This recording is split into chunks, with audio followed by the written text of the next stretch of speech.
திரு பிரசன்னா, என்ன எதிர்பார்ப்புகள் இருக்கிறது? இந்த யுஜிசி வரவு அறிக்கையை பொறுத்த வரைக்கும் முக்கியமான ஒன்று துணைவேந்தர் நியமனத்தில் இருக்கக்கூடிய சிக்கல், அதில் மாநில அரசினுடைய பங்கு நேரடியாக இருக்காது என்கிற அந்த ஒரு விடயத்தை எதிர்க்கிறீர்கள். மற்ற என்ன முக்கியமான அம்சங்கள்னு பார்க்குறீங்க? இல்லை, முதல்ல பாஜகவினுடைய ஆட்சி காலத்தில் கொண்டு வரப்படுகிற இந்த ஏஜென்சி இன்ஃப்ளூயன்ஸ் என்று சொல்லக்கூடிய துணை நிறுவனங்களினுடைய ஆளுமை இருக்கு இல்லையா, அது மாநிலத்தினுடைய சுயாட்சி உரிமையை ஒட்டுமொத்தமாக பறிக்கிற ஒரு அயோக்கியத்தனத்தை தொடர்ச்சியாக செய்து கொண்டே இருக்கிறது. இன்னைக்கு யுஜிசியினுடைய வரைவு அறிக்கை 2025 அவர்கள் சொல்லுகிற, நாங்கள் ஒரே ஒரு கேள்வி தான் கேட்குறோம். இன்னைக்கு முதலமைச்சர் ரொம்ப அற்புதமாக எளிதாக புரிகிற மாதிரி கேட்டிருக்கார். ஒரு கல்லூரியை ஒரு பல்கலைக்கழகம் தான் நிர்வகிக்க முடியுமே தவிர ஒரு பல்கலைக்கழகத்திற்கான விதிமுறையை ஒரு கல்லூரி வடித்து கொடுத்து அதை நிர்வகிக்க முடியுமா அப்படின்னா முடியாது. A college can be controlled by the university. யூனிவர்சிட்டியை காலேஜ் கண்ட்ரோல் பண்ண முடியாது. அந்த சூழல்ல மாநிலங்களுக்கென்று இருக்கக்கூடிய பல்கலைக்கழகங்களில் சட்டங்கள் இயற்றி ஒவ்வொரு தமிழ்நாட்டில் இருக்கக்கூடிய ஒவ்வொரு பல்கலைக்கழகமும் has been governed on a separate law.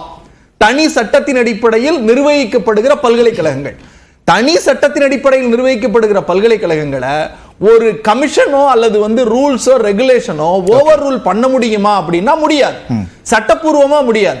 இதை தொடர்ச்சியாக உச்சநீதிமன்றத்திலிருந்து நாம தீர்ப்புகளின் அடிப்படையில் நம்ம தொடர்ச்சியா சொல்றோம்.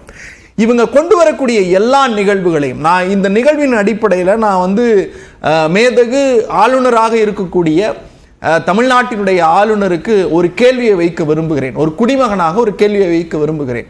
நீங்க இந்த ஆளுநர் இந்த தொடர்ச்சியா 2018 உச்சநீதிமன்றம் ஆளுநருக்கு ஒரு கொட்டு வைக்குது. நீங்க முடிவெடுக்கிறீங்களா, நாங்க முடிவெடுக்கட்டுமான்னு? இப்படி தொடர்ச்சியாக பாஜக ஆளாத மாநிலங்களில் பல்கலைக்கழகங்களில் ஏற்படுகிற பிரச்சனையை ஏன் இவங்க இவ்வளவு சீரியஸ் நோட்டா எடுத்துட்டு போறாங்கன்னா, பாஜகவினுடைய காவித்தன்மையையும் சங்கித்தனத்தையும் கொண்டு போய் பல்கலைக்கழகங்களில் உட்கார வைத்து கல்வியை காவிமயமாக்குவதனுடைய பிற்போக்குத்தனம் தான் அந்த தொடர்ச்சியினுடைய நீட்சியா தான் இந்த நிகழ்வை நான் பார்க்கிறேன். இரண்டாவது, சட்டம் ரொம்ப தெளிவா சொல்லுது, சட்டத்தை ஒரு ஆணையமோ அல்லது ஒரு அமைப்போ மீற முடியாது அப்படிங்கிறது. அதை கடந்து இன்னைக்கு இது ஹிந்துவினுடைய நடுப்பக்க கட்டுரையில், எடிட்டோரியல் கட்டுரையில முக்கியமான சில கேள்விகளை கேட்கிறாங்க. ஒரு ஆணையத்தினுடைய அறிக்கையோ அல்லது விளக்கமோ ஒரு மாநில சட்டமன்றத்தால் இயற்றப்பட்ட சட்டத்தை மீற முடியுமா அப்படிங்கிற கேள்விக்கு ரொம்ப தெளிவா அதை மீற முடியாது அப்படின்னு சொல்றாங்க. அந்த வரிகளை படிக்கிறேன். The question whether the UGC regulation override a state law can be answered only the term of Article 254 of the Constitution which deals with repugnancy. நீங்க இந்திய அரசியலமைப்பு சட்டத்திற்கு வலுபொருந்திய ஒரு அமைப்பு தமிழ்நாட்டில் இருக்கக்கூடிய சட்டமன்றம். அந்த சட்டமன்றத்தில் ஒரு சட்டத்தை இயற்றி நான் ஒரு சின்ன விஷயத்தை சொல்றேன். ஏன் இவ்வளவு இது சீரியஸா இந்த மாநிலம் மட்டும் எடுக்குது? மற்ற மாநிலங்களுக்கு ஏன் முதலமைச்சர் கடிதம் எழுதுகிறார்? ஏன்னா மாநில சுயாட்சி எங்களுடைய உயிர் முழக்கம் என்று பேரறிஞர் அண்ணா சொன்னார். தன் மரண தருவாயில் அவருடைய இறுதி சாசனம் என்பது மாநில சுயாட்சி. அந்த மாநில சுயாட்சியின் அடிப்படையில் இந்த முடிவுகள் எடுக்கிறோம். முதல் கட்ட கருத்தை எடுத்துக்கிறேன். சூர்யா, ஒரு மாநில சுயாட்சிக்கு எதிரான முடிவுகளை மத்திய அரசின் அங்கம் வைக்கக்கூடிய அமைப்புகள் தீவிரப்படுத்துகின்றன அப்படின்னு ஒரு பார்வையை முன்வைக்கிறார். இப்போ இது தனி சட்டம் எதுவும் கிடையாது. யூஜிசியில் வரக்கூடிய ஒரு ரெகுலேஷன்ஸ் தான் இது காலத்துக்கு தகுந்த மாதிரி மாறிக்கொண்டே இருக்கக்கூடிய ஒரு விஷயம். இப்போ இது ஒரு டிராஃப்ட் ரெகுலேஷன்ஸ் 28 பக்கம் வெளியிட்டிருக்காங்க. இதில் எல்லாருமே கன்டென்ஷனில் இருக்கக்கூடிய ஒரு விஷயம், அந்த வைஸ் சான்சலர் அப்பாயின்மெண்ட்டுக்கு அமைக்கப்படக்கூடிய சர்ச் கமிட்டி. அது 27வது பக்கத்தில் பாயிண்ட் நம்பர் 10 இருக்கிற அந்த ஒரு பக்கம் தான்.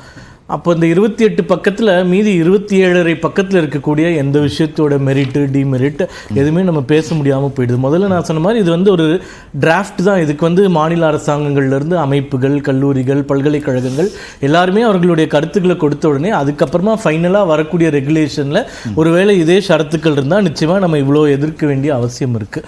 இப்போது இதில் அவங்க கொடுத்துருக்கிறதுக்கு நம்மக்கிட்ட ஒப்பீனியன் கேட்குறாங்க. நம்ம நிச்சயமாக தமிழக அரசு மாதிரி மற்ற மாநில அரசாங்கங்களும் அவர்களுடைய கருத்துக்களை சொல்லி இருக்காங்க. இப்போ இவர் சொல்ற மாதிரி இது முழுக்க அந்த சட்டத்திற்கு எதிராக, அரசியலமைப்புக்கு எதிராக இருக்குன்றப்போ நிச்சயமா நம்ம பண்ண முடியாது. அப்படி பண்ணியிருந்தா கூட நீதிமன்றங்கள் அதை ஸ்ட்ரைக் டவுன் பண்ணிடுவாங்க. இப்போ இதில் முக்கியமான விஷயங்கள் முதலமைச்சர்ல இருந்து இப்போ பிரதர் பேசினதுல இருந்து எல்லாமே அந்த 3 பேர் கொண்ட கமிட்டி பற்றி சொல்றாங்க. அதுல அந்த ரெகுலேஷன்ல இருக்கிறதும் வெளியே பரப்பக்கூடிய விஷயங்களுக்கும் ஒரு சின்ன வித்தியாசம் இருக்கிறது நான் பார்க்கிறேன். அது என்னவா இருக்குன்றது நான் சொல்றேன். இப்போ 3 பேர் வந்து போடணும் அப்படின்னு சொல்றாங்க செலெக்ஷன் கமிட்டியில. இப்போ நம்ம ஊடகத்துல மற்ற பேப்பர்ஸ்ல எல்லா இடத்துலயும் வந்தது என்னன்னு பார்த்தோம்னா ஃபர்ஸ்ட் வந்து விசிட்டர் ஆர் சான்சலர் அப்படின்ற ஒரு வார்த்தை இடம் பெற்றிருக்கு. ஆனா இந்த ரெகுலேஷன்ல என்ன இடம் பெற்றிருக்குன்னா a nominee of the visitor or chancellor who shall be the chairperson of the search cum selection committee போட்டிருக்காங்க. அதனால அது வந்து அவர் சான்சலர் யார் இருக்காரோ அவர் மட்டும்ன்ற பொருள்படாது அப்படின்றது ஒரு ரொம்ப ஒரு ஸ்மால் லீகல் பாயிண்ட் டச் பண்ணுன்ற அவருடைய நாமினின்னு தான் போட்டிருக்காங்க. அதனால இப்போ ஆளுநர் ஒருவேளை சான்சலரா இருக்காங்கன்னா ஆளுநர் அங்க உட்கார வைக்கணும் அப்படின்ற மனசுல வச்சு இயற்றப்பட்ட சட்டமாக நான் பார்க்கல. இரண்டாவது அதே மாதிரி யூனிவர்சிட்டி கிராண்ட்ஸ் கமிஷனுடைய சேர்மன் அப்படின்னு தான் எல்லாருமே போடுறாங்களே தவிர ஆனா இந்த சட்டத்துல a nominee of the UGC chairman அப்படின்னு போட்டிருக்காங்க. இப்ப இருக்கக்கூடிய நடைமுறைப்படியே அப்படிதான் இருக்கு. அவர்கள் வந்து யாராச்சும் எக்ஸ்பர்ட்ஸையோ இல்ல வேற உயர் பொறுப்புகளில் இருக்கக்கூடியவர்களோ நியமிப்பாங்க. மூணாவது வந்து இந்த பல்கலைக்கழகங்கள் இருக்கக்கூடிய எய்தர் சிண்டிகேட் மெம்பரோ இல்ல செனேட் மெம்பரோ இல்ல எக்ஸிக்யூட்டிவ் கவுன்சில் இருக்கக்கூடியவங்களோ இல்ல போர்ட் ஆஃப் மேனேஜ்மெண்ட் இல்ல any other person equivalent body of the university அப்படின்னு சொல்றாங்க. அப்ப இந்த மூன்றாவது ஷரத்துல வரக்கூடியவர்கள் முழுக்க முழுக்க மாநில அரசாங்கத்தினுடைய இன்ஃப்ளூயன்ஸ்ல வரக்கூடியவர்களா தான் இருப்பாங்க அப்படின்றது என்னுடைய கருத்து. நான் வேணா தப்பா இருக்கலாம். பட் அதனால இது முழுக்க முழுக்க மாநில அரசாங்கங்களை குறிவைத்து தாக்கக்கூடிய ஒரு விஷயம் அப்படின்றது நான் நம்பல. இரண்டாவது இந்த ரெகுலேஷன்ஸ் ப்ரிப்பேர் பண்ண வந்து பிரதமரோ கல்வி அமைச்சரோ அவர்களோ கிடையாது. அங்க இருக்கக்கூடிய அதிகாரிகள் பாஸ்ட் எக்ஸ்பீரியன்சஸ் வச்சு சில எக்ஸ்பர்ட்ஸ் வச்சு டிராஃப்ட் பண்ணக்கூடிய ஒரு விஷயம். பிரதமர் விருப்பத்திற்கு மாறாக ஒரு கருத்தை எடுத்துட்டு வந்துருவாங்க. பிரதமருக்கு இது ஃபர்ஸ்ட் தெரியும். ஆட்சியில் இருக்கக்கூடியவர்களுக்கு மாறாக தெரியுமான்னு எனக்கு தெரியல. ஒருவேளை அவர்களுக்கு இப்ப எல்லாருமே மாநில சட்டமன்றங்கள்ல தீர்மானம் வரைக்கும் வருது, முதலமைச்சர்கள் எதிர்ப்பு தெரிவிக்கிறாங்கன்னா நிச்சயமா இப்ப போயிருக்கும். அதாவது இந்த ரெகுலேஷன் வந்ததுக்கு அப்புறமா வந்தக்கூடிய எதிர்ப்புகள் மிக நிச்சயமாக போயிருக்கும். கண்டிப்பா இது எல்லாமே கருத்துல கொண்டு மாநில சுயாட்சி மாநில அரசினுடைய உரிமை இது எதுவுமே தலையிடாத அளவுக்கு இந்த ரெகுலேஷன்ஸ் வந்து இயற்றுவார்கள் அப்படின்னு நிச்சயமா நாங்க நம்புறோம். இது வந்து பிஜேபி என்டோர்ஸ்டு கிடையாது. இன்னைக்கு வரைக்கும் பிஜேபி சார்பா இந்த ரெகுலேஷன் தான் எங்களுடைய ஸ்டாண்டு, இது அப்படியே அமல்படுத்தணும் அப்படின்ற எந்த கோரிக்கையும் வைக்க கிடையாது.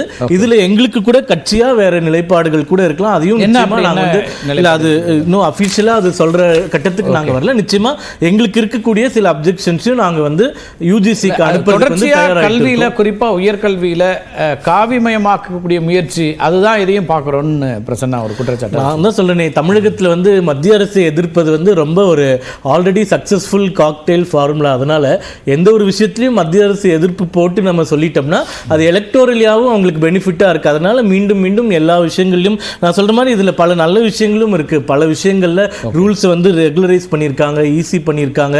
இன்னும் டீச்சர்ஸ் அதிகமா வர்றதுக்கான நிறைய வாய்ப்புகள் கிரியேட் பண்ணியிருக்காங்க.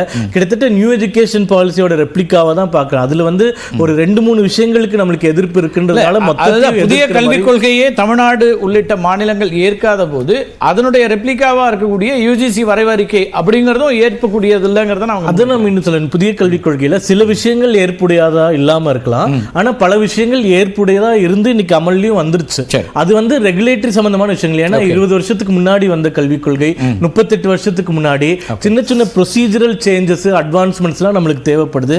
அதெல்லாம் வந்து ரெகுலரா பண்ணக்கூடிய ஒரு விஷயங்கள் தான். அதுல ஒன்றும் மாற்று கருத்து இல்ல. இவங்க சொல்ல மாதிரி ஸ்பெசிபிக்கான மிக குறிப்பிட்ட விஷயங்கள்ல அந்த அப்ஜெக்ஷன்ஸ் இருக்கு. இந்த அப்ஜெக்ஷன்ஸும் நான் வந்து இது சொல்வதற்கு உரிமை இல்லை அப்படின்ற கருத்தெல்லாம் நிச்சயமா கிடையாது.